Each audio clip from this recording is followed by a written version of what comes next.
Investing. Ooh. Scary, right?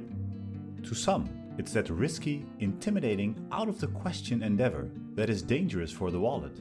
To others, it's hard to understand. So why bother considering it in the first place? But to the chosen few, it is the holy grail. Whether you're looking to save for retirement, a down payment on a house, or simply want to build your wealth, this video will give you a solid foundation on how to start.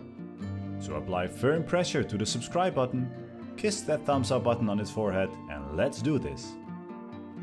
Let's dive into the question, why do people invest? The answer is simple. Investing allows your money to grow over time, so you can reach your financial goals faster. For example, if you invested $1,000 in a stock that returned 10% per year, after 10 years you would have $2,593. That's a lot more than you would have if you just left your money in a savings account, which typically returns less than 1% per year. Besides, money loses value because of inflation. Let's say that the cost of a movie ticket was $10 in 2010 and it's $15 in 2023. That would be an example indicating the overall prices of goods and services have increased over the years. As a result, saving money and hoping for the best is not a smart move. There are several ways investing can make you money. First, there is capital appreciation. This occurs when the value of an investment increases over time. For example, if you buy a stock for $50 and sell it for $75, you would have made a capital appreciation of $25. Dividends are another way to make a profit. Some companies pay out a portion of their profits to shareholders in the form of dividends. These are regular payments that can provide a steady income stream. Then we have interest. This is typically a fixed amount that is paid out on a regular basis. Certain investments, such as bonds, pay interest to the investor. Next is rent. Some investments, such as rental properties, generate income in the form of rent paid by tenants. And finally, leverage. By borrowing money to invest, it allows you to potentially earn greater returns on your investment, but also increases the risk. There are many types of investments. The most common ones are stocks, bonds, and real estate. When you buy a stock, you're buying a small piece of ownership in a company. If the company does well, the value of your stock will increase, and you can sell it for a profit. If the company doesn't do well, the value of your stock will decrease, and you may lose money. However, a bond is a loan you give to a company or government. In return, they promise to pay you interest and to return the principal, the amount you invested, at a later date. Bonds are generally considered to be less risky than stocks, but they also have lower potential returns. Real estate is another popular investment option, with the potential for high returns and income from rental properties. However, it also involves a significant amount of time, money, and responsibilities. Now that you understand the basics of the different types of investments, how can you actually start investing? One option is to buy individual stocks, bonds, or properties. However, this can be risky, especially if you're not well versed in the markets. A safer option is to invest in a diversified portfolio, which is a group of different investments that are chosen to reduce risk. One way to do this is by investing in mutual funds or exchange-traded funds, ETFs. These are pools of money from many investors that are managed by professionals. They allow you to invest in a diverse group of stocks, bonds, or other assets with a single purchase. Another option is to use a robo-advisor, which is an online service that helps you create a diversified portfolio based on your risk tolerance and investment goals. Now, whatever you choose, you should start small. One of the biggest advantages of starting small when it comes to investing is that it helps to reduce risks. By investing small amounts of money, you can build your knowledge and confidence while minimizing the potential losses. Besides, starting small allows you to experiment and learn which types of investment align with your goals and risk tolerance, as well as avoid overcommitting yourself and be able to handle potential short-term losses. There are several ways to start small when it comes to investing. One option is to set up a small investment account, such as a Roth IRA, which allows you to invest small amounts of money into stocks, bonds, and other assets. Another option is to invest in index funds, which are a type of mutual fund that tracks a market index, such as the S&P 500. Index funds are considered to be low cost and low risk, making them a good option for beginners. A different strategy is to utilize dollar cost averaging, which is an investment strategy that involves investing a fixed amount of money at regular intervals, regardless of the price of the investment.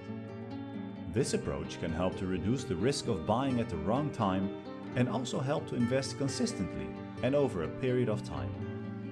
It's also worth noting that you can start small but still make big returns. For example, if you invest $50 per month into a stock that returns 10% per year, after 10 years you will have invested $6,000 and it will be worth $12,593.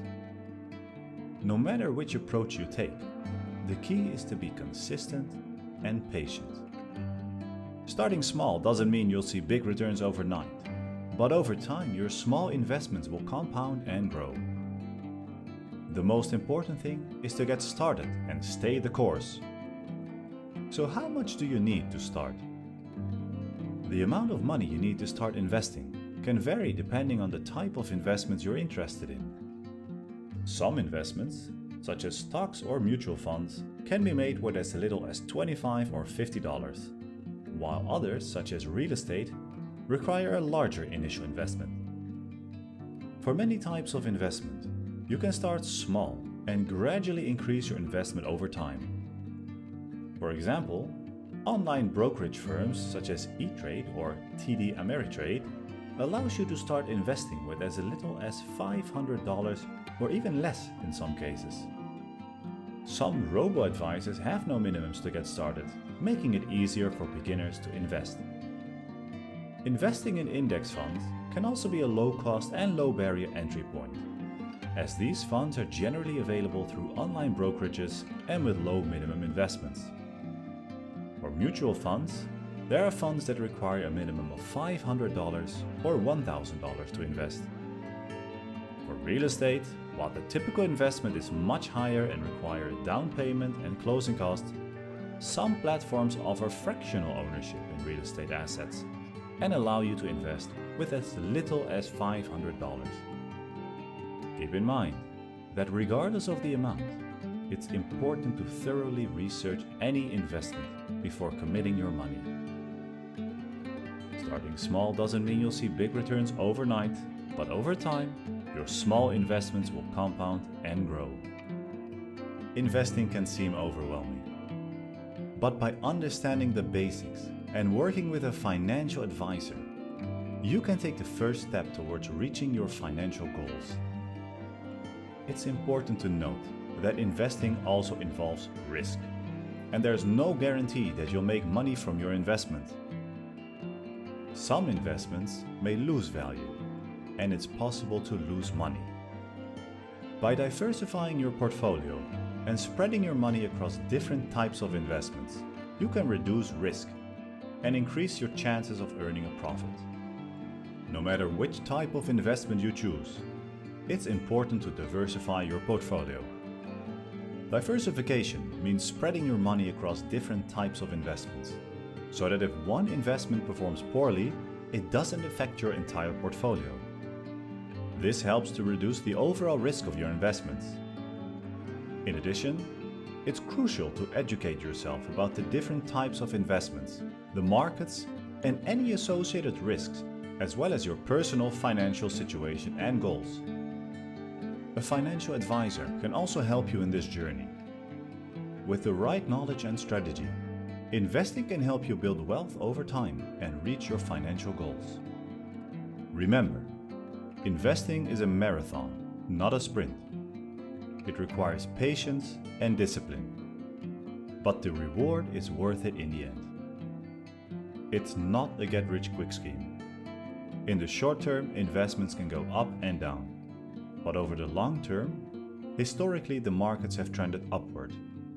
The most important thing is to have a plan and stick to it, and avoid making emotional decisions based on short-term market fluctuations. Thanks for watching, and happy investing! If you liked the video, subscribe for more, and don't forget kissing that thumbs up button on its forehead.